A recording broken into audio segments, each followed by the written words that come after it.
যাবি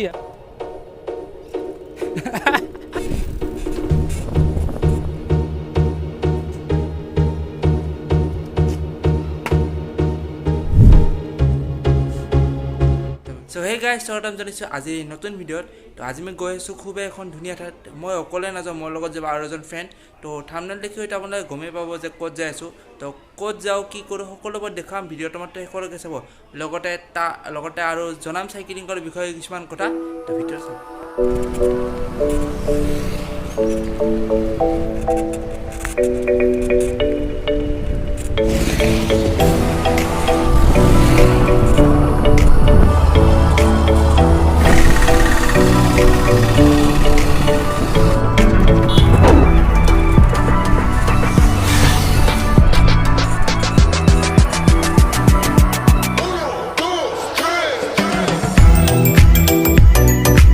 So ইয়াতে এতিয়া অলপ 5 মিনিটমান ৰখিম, পানী খাম। তো এতিয়ালৈকে মই টোটেল 14 কিলোমিটাৰ ডিষ্টেঞ্চ কমপ্লিট কৰিলোঁ।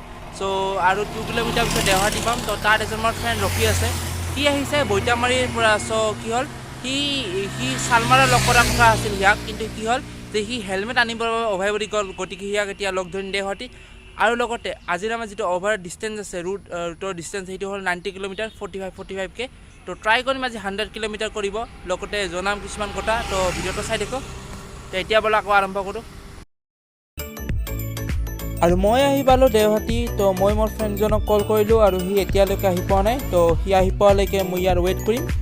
চ' তাৰপিছত আকৌ আমাৰ যাত্ৰা আৰম্ভ কৰিম।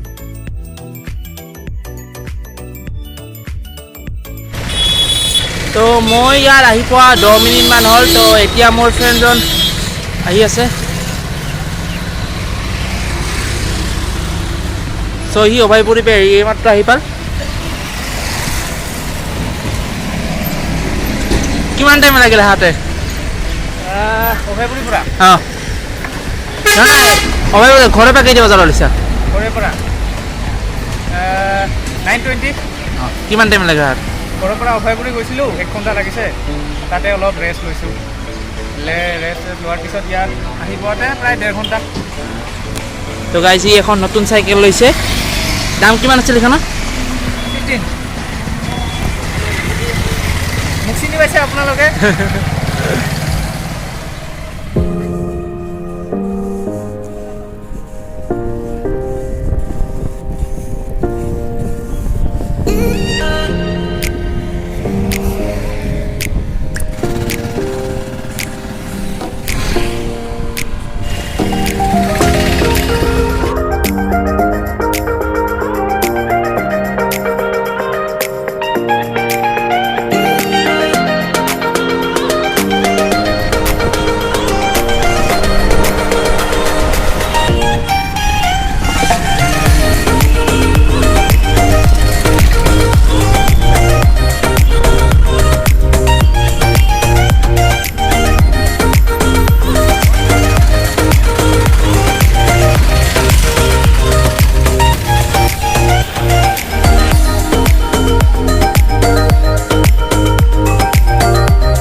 আৰু এইটো হ'ল মানা নদী আমাৰ ফাৰ্ষ্ট ডেষ্টিনেশ্যন আৰু সেইখনে হাগ্ৰামা ব্ৰিজ তো ইয়াতে পিকনিক খোৱাৰ কাৰণে জেগাটো ভাল আৰু এতিয়া নদীৰ পানী শুকাই আছে আৰু ইয়াতে ডিজিং ফেষ্টিভেল কিন্তু ফাৰ্ষ্ট টাইম ৰাইড কৰি কেনে লাগিল ফাৰ্ষ্ট টাইম ৰাইড কৰি ইমান ভাগৰ লগা নাই যেনিবা কিন্তু মানে জোশ আছে না সেইকাৰণে জোশতে মানে একদম মাৰি দিছোঁ আৰু পাৰিছোঁ আৰু আকৌ যাব লাগিব বহুত দূৰণি এইবাৰতো 100 নেক্সট টাইম বা 200 নেক্সট টাইম 200 300 যিমান পাৰোঁ গৈ থাকিম একদম কাৰণ চাইকেলত কোনো পেট্ৰল প্ৰাইচ নালাগে যিহেতু পেট্ৰলৰ প্ৰাইচ ইমান বেছি সাইক্লিংত খালি জোশ লাগে জোশ এনাৰ্জি এইটো হৈ যাব থেংক ইউ আৰু গাইজ আপোনালোকৰ ঠাইটোত আহিব পাৰে খুবেই সুন্দৰ ঠাই আৰু আবেলি টাইমত বেছি ভাল লাগে যেতিয়া ছানছেট হয় এইফালে দূৰত ভিডিঅ' বনাই আছে ইউটিউব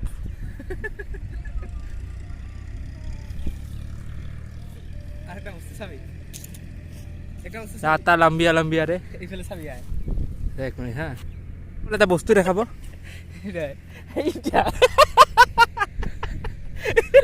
খাই ল'বি তই আৰু এতিয়া বাজিল 2:34 তো আমি ইয়াত আধা ঘণ্টামান ৰখিম অলপ ফটো উঠিম ভিডিঅ' কৰিম তাৰপিছত যাম বঙাইগাঁৱত আৰু তাত কিবা খাম তাৰপিছত আমি যাম ঘৰলৈ কিমান কিলোমিটাৰ হ'ব মোৰতো আজি আপ ডাউন 100 হৈ যাব মোৰ আজি 100 কিলোমিটাৰ চিয়'ৰ হ'ব কাৰণ মই ঘৰৰ পৰা ডাইৰেক্ট গোহাঁইপুৰি গৈছিলোঁ গোহাঁইপুৰিৰ পৰা আৰু তাতে চালমাৰা সেইখিনি মোৰ মানে বহুত আজি 100 কিলোমিটাৰ হৈ যাব একো নাই বিগিনিংটো একদম 100 ষ্টাৰ্টিং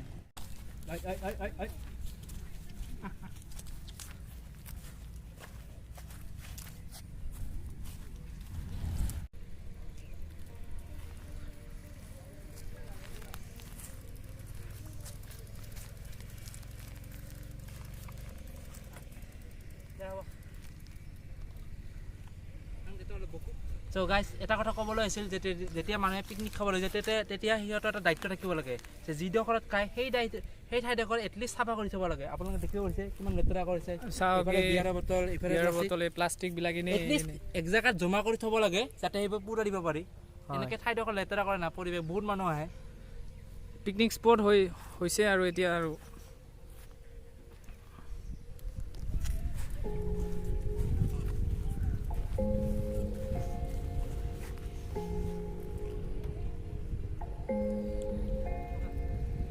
আয় না তই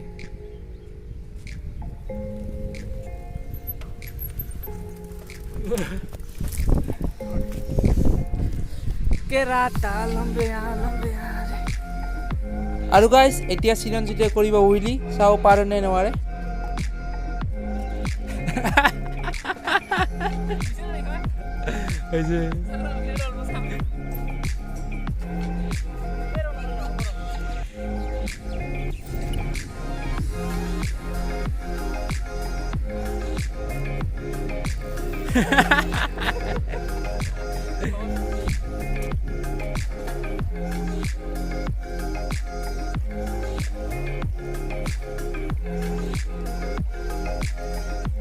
ঠাণ্ডা কিয় নলি ঠাণ্ডা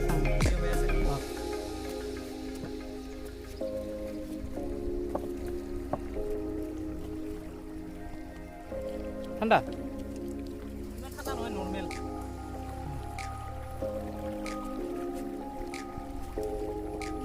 যাবি চাবি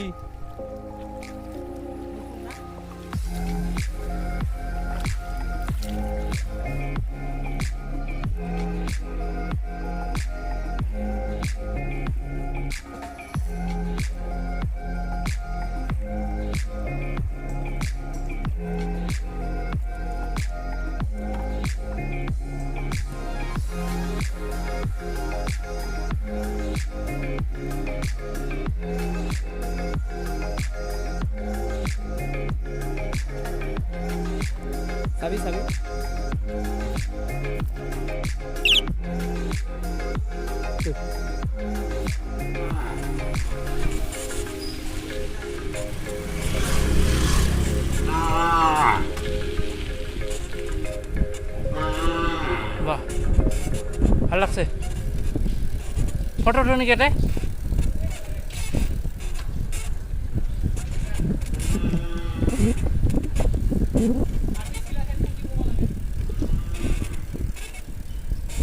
কৰ থেংক ইউ